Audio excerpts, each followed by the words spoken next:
2007. Joshua Bell, one of the greatest violinists in the world, played to a packed audience at Boston's stately Symphony Hall of 1,000 people, where most seats went for more than $100. He was used to full sellout shows. He was at the peak of his abilities and fame. 3 days later, Joshua Bell played to an audience of nobody. Well, maybe 6 people paused for a moment, and one child stopped for a while looking as if he understood that something special was happening. Joshua said of the experience, "It was a strange feeling that people were actually ignoring me." Joshua Bell was playing violin in a subway station. Music hall, I'll get upset if someone coughs or someone's cell phone goes off. But here, my expectations quickly diminished. I was oddly grateful when somebody threw in $1. What changed? Same music, on the same violin, played with the same passion, and by the same man. Why did people listen and then not listen? Aristotle would be able to explain. What does it take to persuade people? 2,300 years ago, Aristotle wrote the single most important on persuasion, rhetoric, the 3 means of persuasion. Logos, ethos, and pathos. Logos is that the idea makes sense from the audience's point of view. This is usually different from the speaker's point of view, so work needs to be done to make the idea relevant to the worldview, the pains and the challenges of the listeners. A good argument is like good music. Good music follows some rules of composition. Good arguments follow some rules of logic. It makes sense to the audience. Ethos is reputation. What are you known for? Credibility. Do you look and act professional, trustworthy? Are your motives clear? Do you show the listener that you care about them as much as yourself? Authority is confidence plus a concise message and clear, strong voice.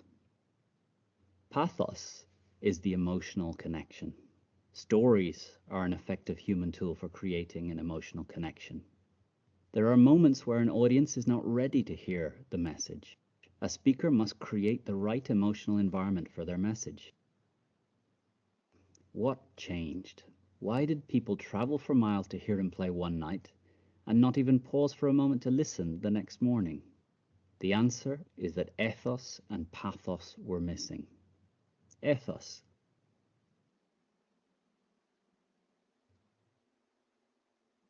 The fact that the great concert hall hosts Joshua's concert transfers its trust to Joshua. We trust the institution. We now trust Joshua. The subway does not have our trust for musical talent. We do not expect to find great art, great music, or great ideas. So it confers no trust to Joshua. Pathos. The concert hall is designed for an emotional bond between an audience and an artist. The subway platform is not.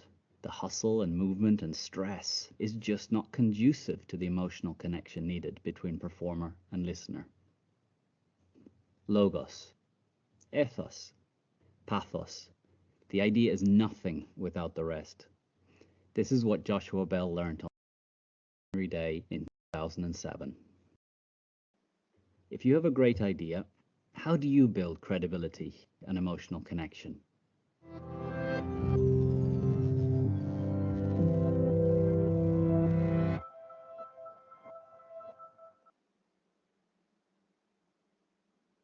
Okay, so like what you learned just now, what you watched from the video just now, the art of persuasion depends on 3 main rhetorics, yeah? Okay, so today you will be learning what is rhetoric and how to actually not make a rhetorical analysis, how to do rhetorical analysis, okay? Okay, so what is rhetoric and how to conduct a rhetorical style analysis, rhetorical analysis? So let's begin, yeah. What is rhetoric? Rhetoric is the art or method of communicating effectively to an audience, usually with the intention to persuade. Okay, so anyone can communicate, you see. Just basically anyone in this world will be able to communicate with one and another, but not many people will be able to communicate effectively, okay, and especially with the intention to persuade. Okay, according to Warren Buffett, he said that um, if you are able to communicate effectively, okay, you will be able to increase your value by at least 50%. Okay, so it's very important to actually be able to communicate effectively both in verbal and also written language. Okay, so important. All right, so rhetoric today aims to study the capacities of writers or speakers, so how well they can actually inform, persuade, or even motivate audiences in specific situations. So it's very important. Rhetorics is very important when we want to communicate effectively with other people. Okay, through different means, of course. Okay, so Aristotle, he defined rhetoric as the faculty of observing in any given case the available means of persuasion. So how people use how people are able to communicate and persuade effectively in any given scenario, okay, or context. Okay, so what is then rhetorical analysis? Okay, if rhetoric is how well you can communicate with the intention to persuade, rhetorical analysis to analyze how effectively you have communicated your message or argument to the audience. Okay, so a rhetorical analysis, it breaks down the work of non-fiction into parts and then explains how the part work together to create a certain effect. So there are 5 parts, elements, okay, and we can down to see how they work hand in hand, create a certain effect. For example, the effect can be used to persuade, used to inform, okay, to entertain, okay, and you can also conduct rhetorical analysis on visual arguments such as cartoon, advertisement, or even an oral performance of a speech. Okay, so basically rhetorical style can analysis can be used for different purposes. It can be used for verbal means, it can be used for written means, it can be used for a documentary, a movie, a book, an essay, a speech, a talk. It can be used for many different reasons, okay? So, first of all, we have to understand the rhetorical situation before we are able to conduct any kind of an analysis, okay? So, rhetorical situation, it means the context of the situation. Like right now, our context means situation. Right now, our context is online learning, okay? So, we need to understand the key elements of online learning, okay?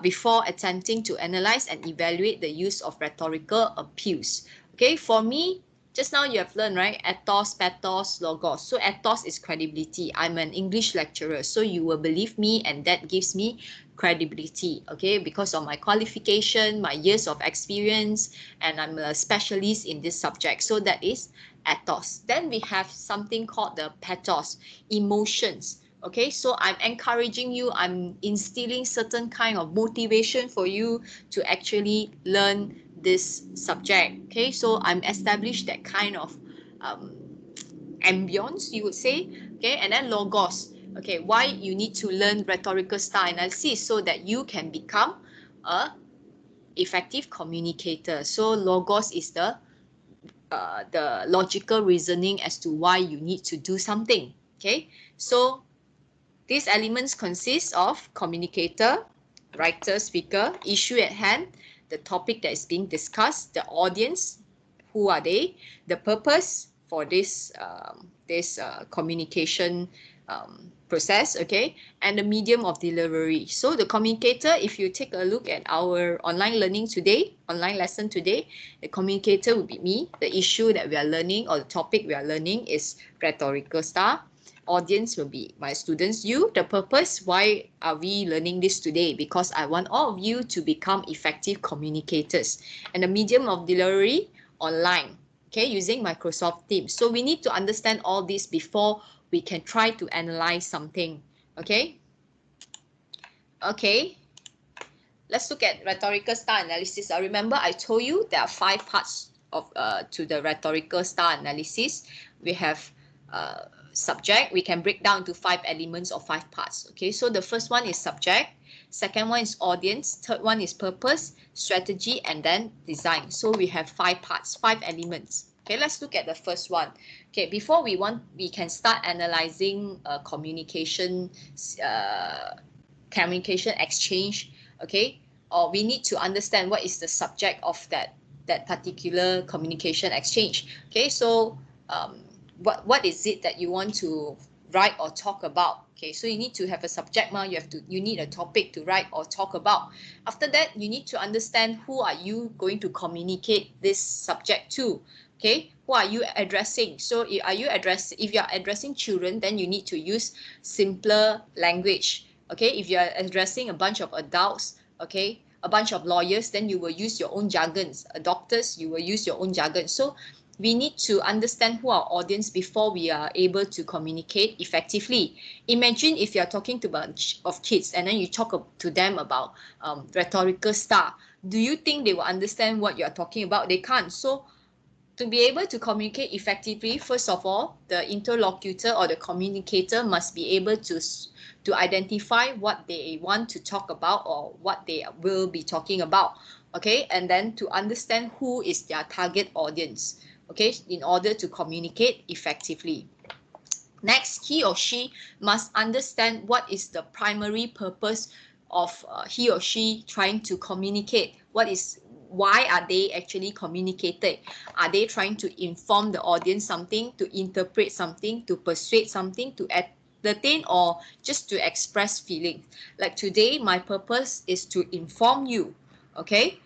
My subject is to talk about rhetorical style analysis. My audience are my students who perhaps have no prior background knowledge before attending this class. So that is why I need to start from the basics. Okay. Then the purpose is to inform, like I told you. So what are some of the strategy I have used? I narrated, okay, what Aristotle was doing. Okay, was the video about Aristotle. Okay, I described to you. Okay, I explained the process of how you conduct a rhetorical style analysis. I didn't compare or contrast. I didn't explain cause and effect. I didn't persuade. Okay, am I evaluating? Somehow I'm evaluating how effective rhetorical style can be to actually communicate effectively. And I've used, is there more than one strategy used? I actually use a few strategies: narrating, describing, explaining a process, and even a bit of evaluation there. Okay, so this is how I convey my message to you, strategy. Okay, and then we have design. So how did I present it to you? Did I use article? No. I use slides, use videos. That's how I present it to you. So how effective is this design? Is it effective? So can you understand what I'm talking about, guys?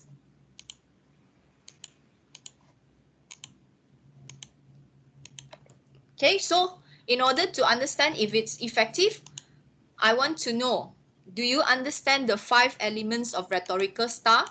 The rhetorics, the logos, pathos, and ethos, I will go into more detail in the next lesson. But do you understand or not? First of all, I need to know.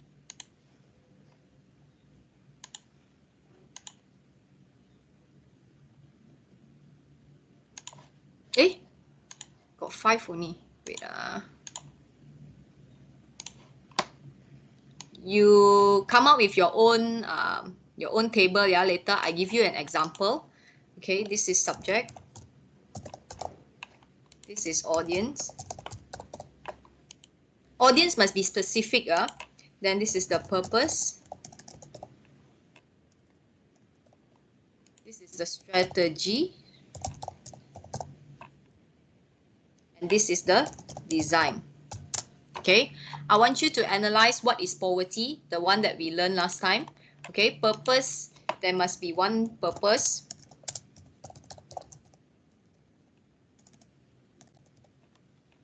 There must at least be 3 strategies. and also 2 to 3 designs.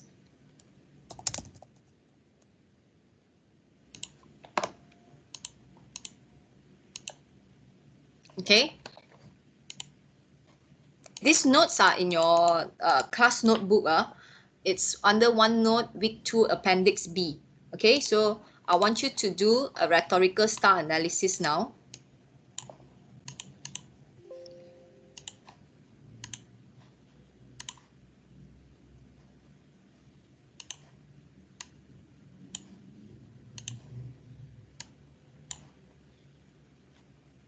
Wait, we just wait. I want you to do your rhetorical style analysis on what is poverty. Remember, we learned what is poverty using. Where is it?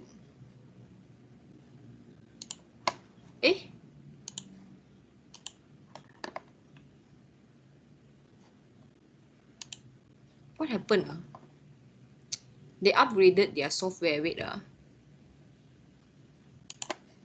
done, right? Okay. So I show you where is the notes. Where are the notes? Yeah. Okay, you go to content library.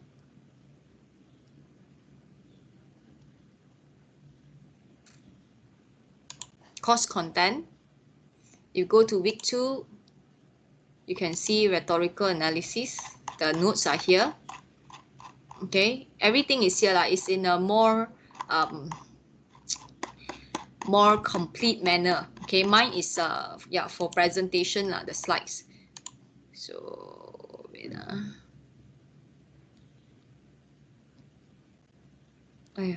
so anyway, it's loading it's a bit slow. Okay, so by the way, you can find the notes in Appendix A and Appendix B. So now I want you to do a rhetorical style analysis for what is poverty. Okay, later I will discuss the answers. Okay, so I'll give you 30 minutes to do this. Okay, and after 30 minutes you can take 10 minutes break, so we come back here at 11:44. Proposal for the documentary, which you will also utilize the same rhetorical style analysis to do it. Okay, so don't worry, in the next class we will learn about rhetorical appeals, which is the logos, ethos and pathos, and then we will do another exercise. So if you didn't get it right, don't worry. Okay, this is just a practice, just a preliminary, just a warm up. Okay, warm up only, don't worry. Okay, so this is the answer for rhetorical style for the what is poverty. Okay, so when you write subject, okay, it is what you are talking or writing about. So you have to, first of all, state what is the medium of communication. Okay, so this is an article. If you are analyzing a movie, this is a movie. If you are talking about speech, this is a speech given. So you need to state what is the medium of communication, and it was written by Joe Goodwin Parker. Okay, because the author is Joe Goodwin Parker, about a life of a single mother of 3 living in poverty. So this is what the article is about. Okay, so you write the medium, who wrote it, and what is the article about. So this is what. Okay, so what is the article about, basically. Okay, so the audience, who is it for? Okay, so basically, who can actually help these poor people that are living in poverty? So obviously, these are the people who can take action. For example, NGOs, non-governmental organizations. Those social services can help her. Government, who can provide social welfare and financial aids. The philanthropists, people who can donate large amount of money to help these people. Okay, then we have secondary audience, people like us, people like you. Okay, it is just to create awareness, just for you to know. Okay, so the purpose of this article is to express feelings of a single mother who is living in poverty. As you can see, right, this mother tells you how hard, how difficult her life is, and she also tells you how she cannot escape the vicious cycle of poverty. It's authored the ethos, the credibility. Okay, this one I will talk about it later, next class. Okay, I won't talk about this now. Okay, we look at the few main things first. Okay, so this ethos, pathos, and logos, we'll talk about in next class when you learn ethos, pathos, and logos. Okay, next is strategy. How did they actually communicate this information to you? So the mother described, okay, her deplorable living conditions. Okay, she also narrated her past when she was a schoolgirl and when she got married, how her life was. She also compared and contrast her life to us, her readers, who can afford basic necessities and have no financial problems. Okay, so this is the strategy, how she communicated her message to us. And how she presented it, it's through an article, okay, with bolded headings, italicized words to emphasize certain things. Okay, so this is how it is presented to us. Okay, strategy is how she actually communicated her message to us. Okay, can you understand this? Does anyone have any questions about today's activity?